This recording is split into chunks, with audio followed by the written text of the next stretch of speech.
Mabuhay! My name is Kaycee Castro and I am your teacher for Araling Panlipunan. So let's discuss and let's tackle the topic in Araling Panlipunan, which is guiding principle in teaching Araling Panlipunan. So first is to be effective teacher in teaching Araling Panlipunan is first we need to follow this guideline. So first is meaningful. So you can see the presentation in this screen over here. So this is the meaning of meaningful in guiding principles in Araling Panlipunan.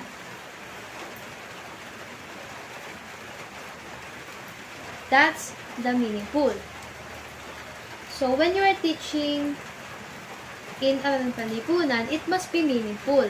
When students see the relevance and connection of their lesson to their lives because it has a real world application. Okay, when you're teaching Araling Panlipunan, it must be relevant to the students in order for them to create ideas, and they can share also their ideas, their thoughts about the topics, their opinions about the issues. Okay, when you're teaching Araling Panlipunan, it must be meaningful in order for the students to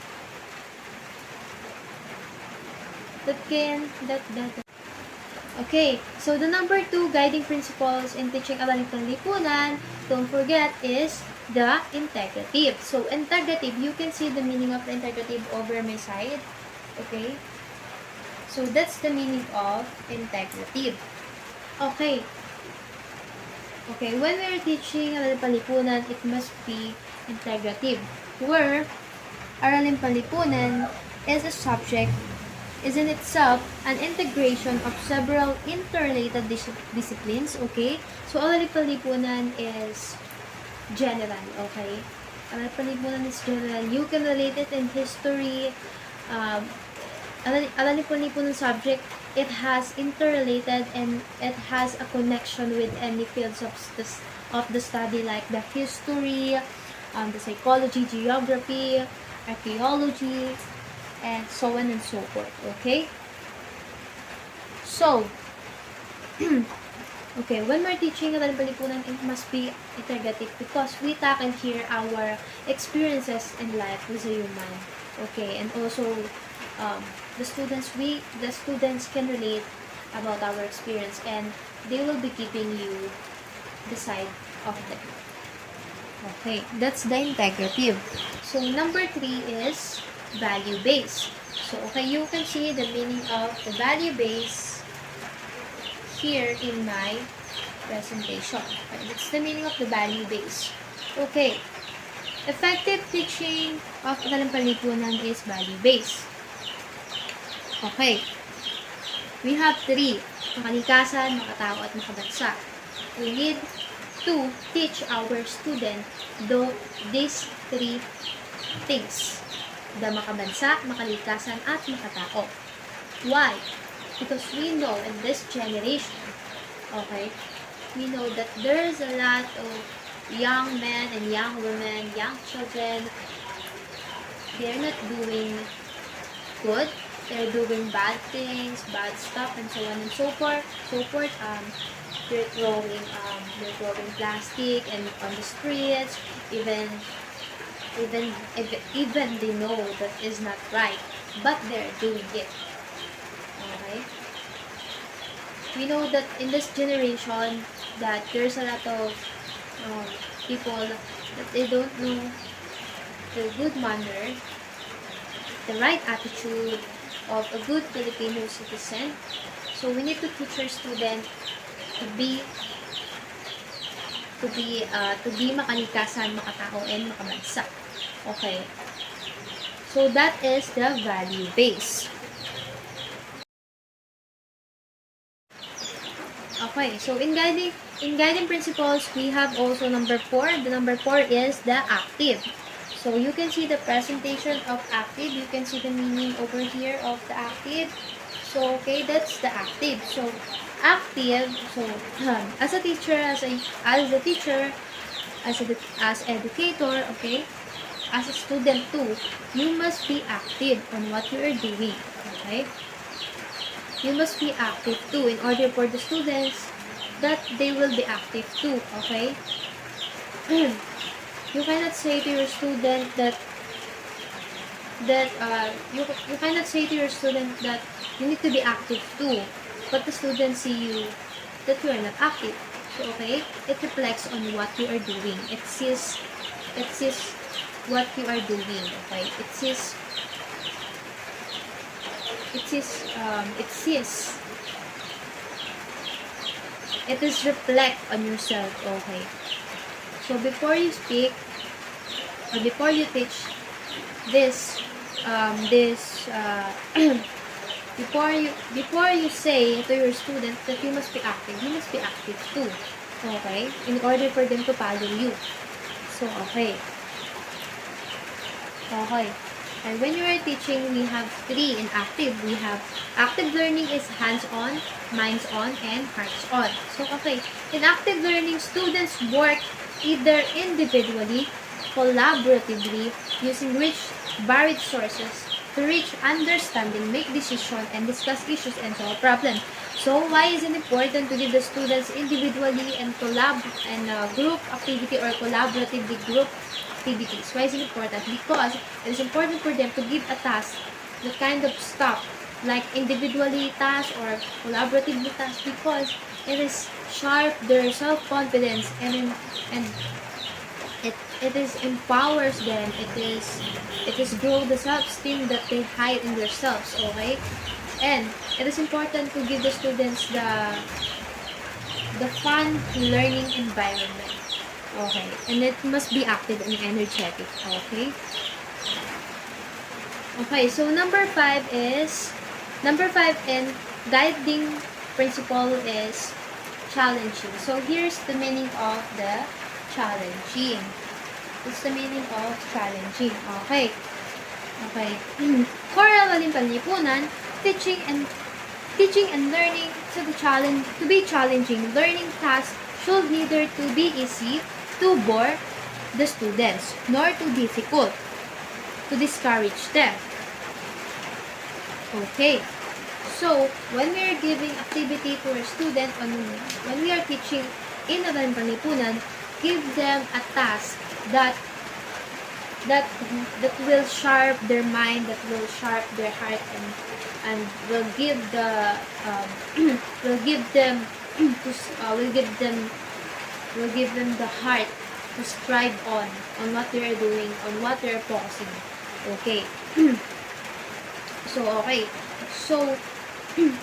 in Araling Panlipunan, okay, it must be challenging, okay, and the task should neither to be easy to bore the students, okay. So it must be easy. It is not must be easy, and it is not must be difficult. Okay, give a task that will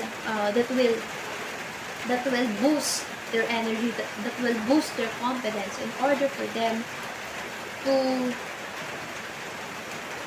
have that kind of strength.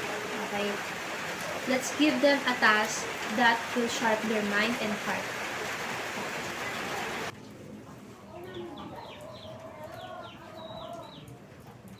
Mabuhay! My name is Kaycee Castro, and I am your teacher for Araling Panlipunan. So before we start to tackle our topic for today, let's have one question in our mind.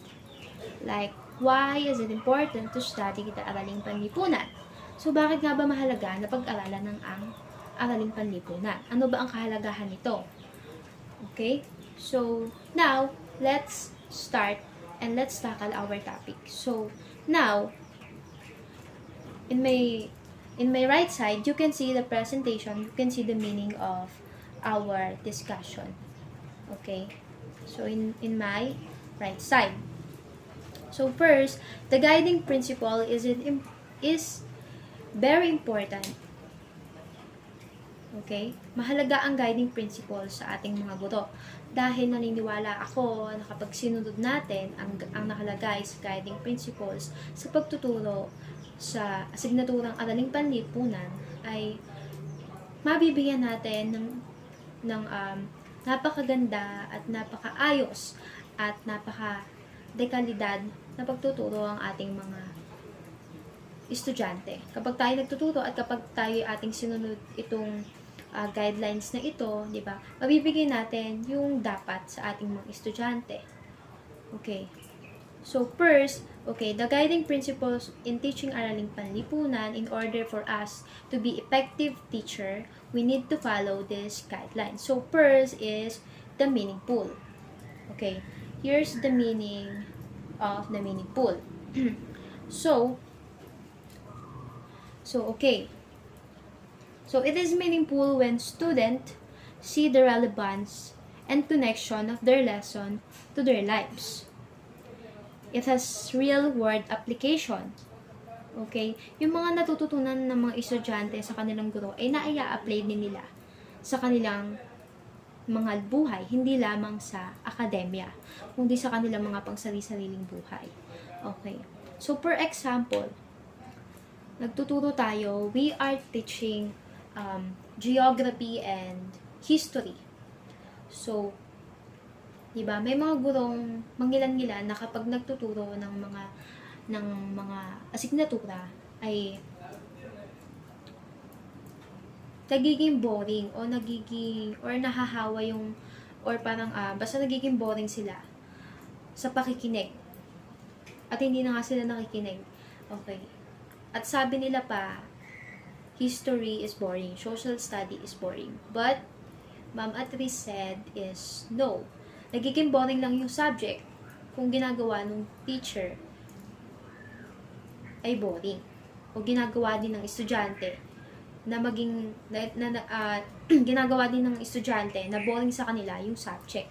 Okay, so nasa estudyante yon, hindi laging kasalanan ng teacher. Okay, so reflect on yourself, guys. So, okay. So, first is meaningful. So, here's the meaning of meaningful. Okay.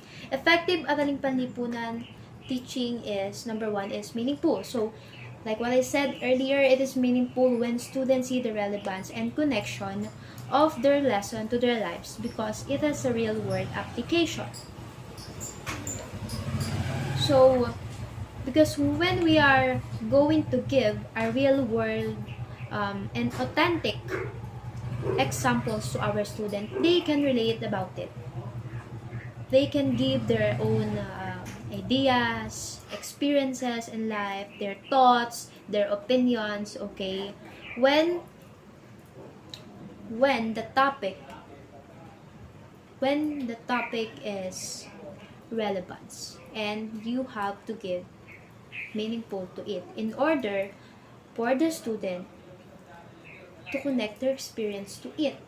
Okay? So, it is meaningful when students see the relevance and connection of their lesson to their lives. Okay?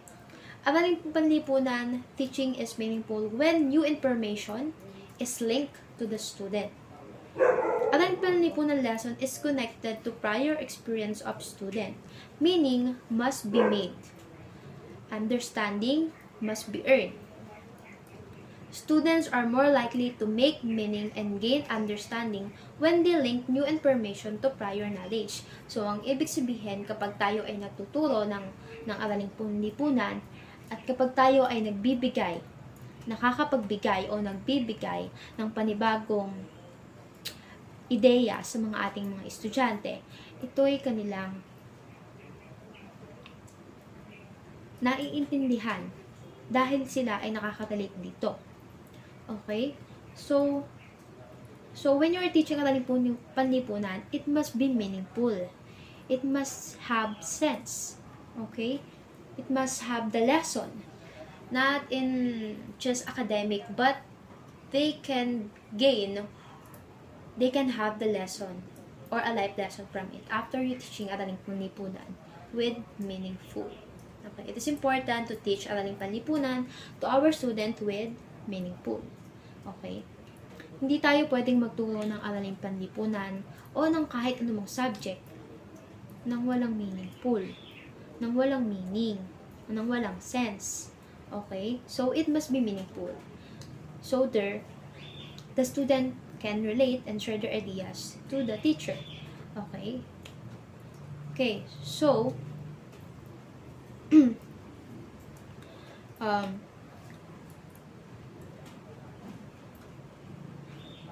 so, when they link information to prior knowledge, they can relate the facts to big ideas and explore essential questions and apply their learning and new context. Okay? Meaningful at Panlipunan teaching is more than conversing content. Learning is more than merely taking a subject matter, and assessment is more than accurate recall. Okay, kapag tayo natuturo ng Araling Panlipunan, siguraduhin natin na ang ating mga estudyante ay natututo at sila ay nakaka-relate sa ating tinuturo. So, okay, so the number 2, you can see in my right side the presentation of integrative. Okay, integrative and guiding principle. So, okay, to be effective in Araling Panlipunan when we are teaching of it. Okay. So, Araling Panlipunan is as a subject is in itself an integration of several interrelated disciplines: history, economics, geography, political science, and so on and so forth. Okay.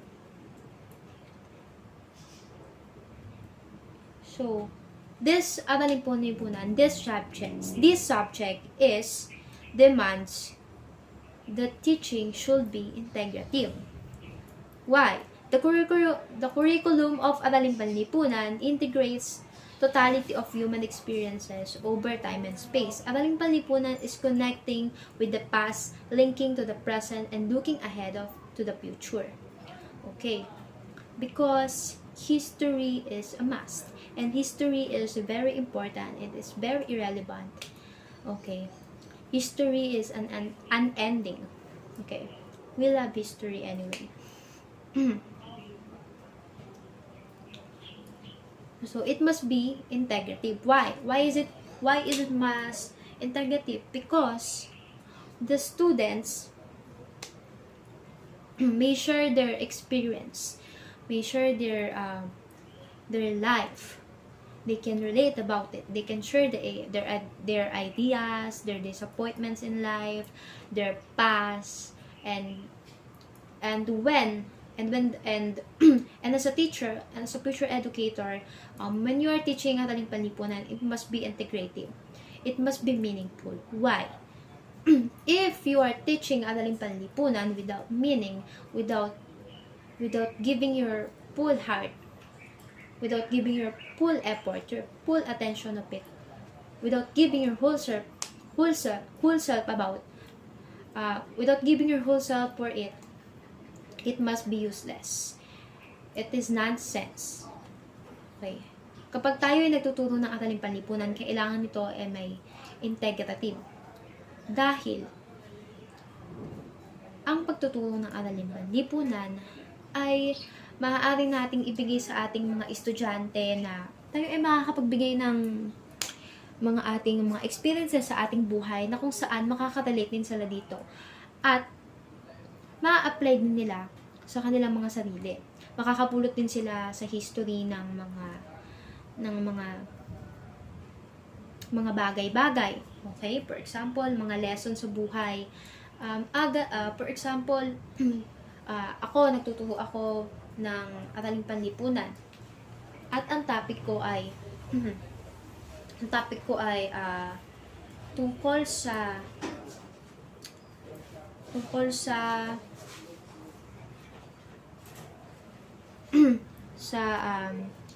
psychology, sa psikolohiya. Ang topic natin ay psikolohiya. May interrelated pa din ito sa Araling Panlipunan. Okay? Because Araling Panlipunan is general. It can interrelated to any subject. It can have the relationship in every subject. Okay? So, it must be meaningful and it must be integrative when you are teaching Araling Panlipunan. Hindi pwedeng pag nagtututo tayo ng Araling Panlipunan ay tinuturo lang natin sa estudyante ng, for example, nakaganyan lang tayo pamewang. Ito ang geografiya, dito natin makikita ang Pilipinas. Dito ang Bicol, dito ang Palawan. Ang nangyari sa Palawan ay nagkaroon ng gera, nagkaroon ng ganito, ng ganyan, ng ganito. Parang tinatamad ka na magturo. So, no, walang ganon. Diba? Kung kapasok ka sa school, sa room ng estudyante mo, present yourself well. Dapat ready kang magturo. And it must be integrative. Okay. Bakit nga ba sinabi natin na integrative ang pagtuturo ng ating Araling Panlipunan? Okay. Okay. Kasi sa Araling Panlipunan, kapag sinabing integrative sa Araling Panlipunan, dapat isinusure natin as a teacher na ng estudyante natin ay matututo. Na malalaman nila na, kaya pala yung apelyido ko, kaya kailangan pala yung apelyido ko De La Cruz, kaya pala ganito yung apelyido ko, kaya pala De La Penne yung apelyido ko kasi may halo palang Kastila. Kasi sa ganito pala kami naggaling. Diba? Kailangan ng pagtuturo ng AP. Nakakaralit ang estudyante. At natututo ang estudyante. At nagtuturo ka ng may meaning. Ng hindi useless. Okay. So, bakit nga ba sinabi integrative? The Araling Panlipunan curriculum also make use of materials drawn from the arts, sciences, and humanities, from the current events, and from the local, national, and international examples. Okay. The multidisciplinary and interdisciplinary nature of Araling Panlipunan as a subject demands that Araling Panlipunan teaching should be integrative. Okay. Because Araling Panlipunan integrates the totality of human experiences, sharing ideas, thoughts, and opinions about the lesson or about some topic that the teacher discuss. So, okay. So, the number 3 is the value base. So, here's the presentation. Here's the meaning of value base. Okay. In the guiding principles. Value base is very important when you are teaching in any field of study, in any field of subject. Importante ang value base sa pagtuturo ng kahit anong asignatura, na kahit anong subject pa ito ng pagtuturo, kung anong field pa ito, importante ang may value base. Okay. Ang value base is a kind of the human behavior of the particular individual. Okay. So, kapag po tayo ay nagtuturo ng value base ng Araling Panlipunan, kailangan may value base. Diba? Dapat hindi ka lang nagtuturo sa subject, hindi ka lang dapat nagtuturo sa subject mo lang, sa topic mo lang. Kailangan tinuturuan mo din sila kung paano magpahalaga o kung paano bigyang halaga ang ating lipunan, ang ating kalikasan, ang ating mga sarili. Tinuturuan din natin sila ng mga life lesson. Syempre, kailangan din nating turuan sila ng mga life lesson, hindi puro turo lang sa academic. Okay. So, ang value base ay napakahalaga na ituro sa mga estudyante. At kapag nagtuturo ka ng kahit anong subject, at sa Araling Panlipunan din, lalo. So, ang value base, ang makalikasan. So, bakit nga ba makalikasan? Kapag kasi sinabi natin ang ingin ng mga syupit balur, ang makalikasan ay turuan natin ang ating mga estudyante. Let us teach our student to throw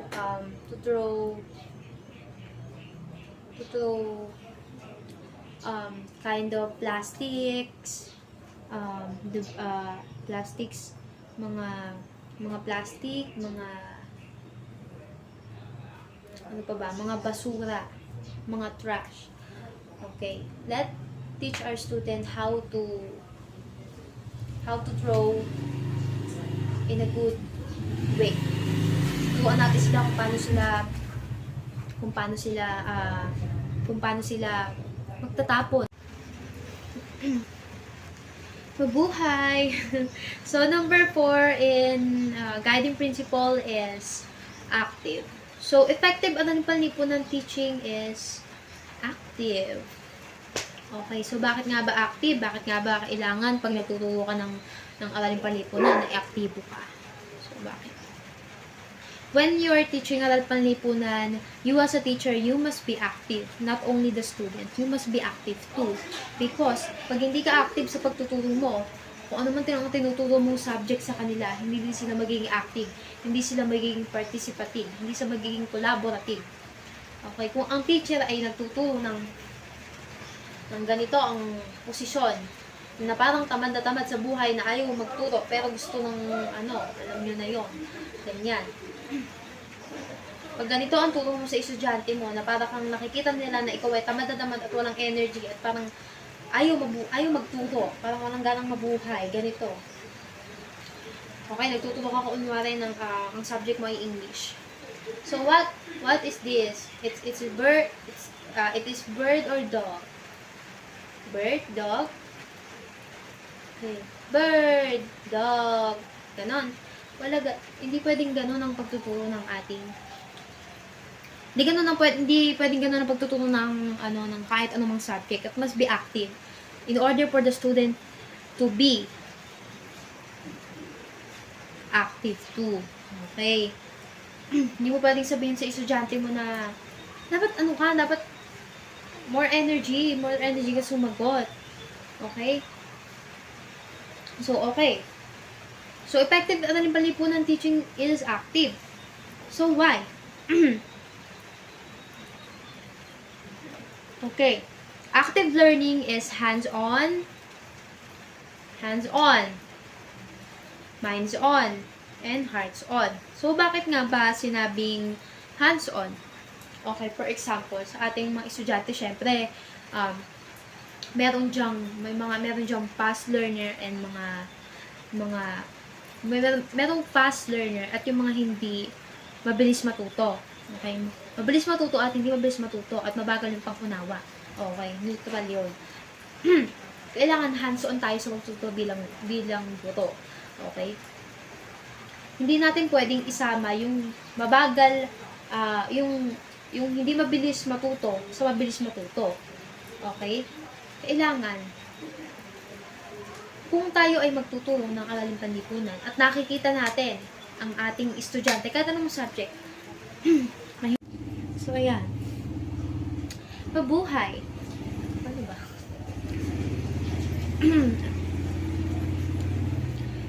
Good morning, ladies and gentlemen. Ingin ng mga motor. Paano ba natin ito uumpisahan? Dahil kaya ko to. Wait lang. Ayan, guys. Ano yung gagawin ko? Diyos, may naman nakakalimutan ko na.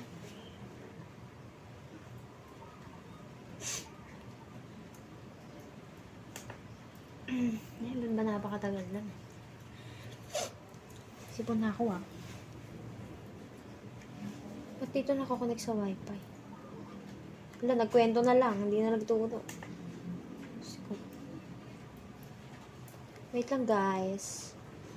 Wait lang.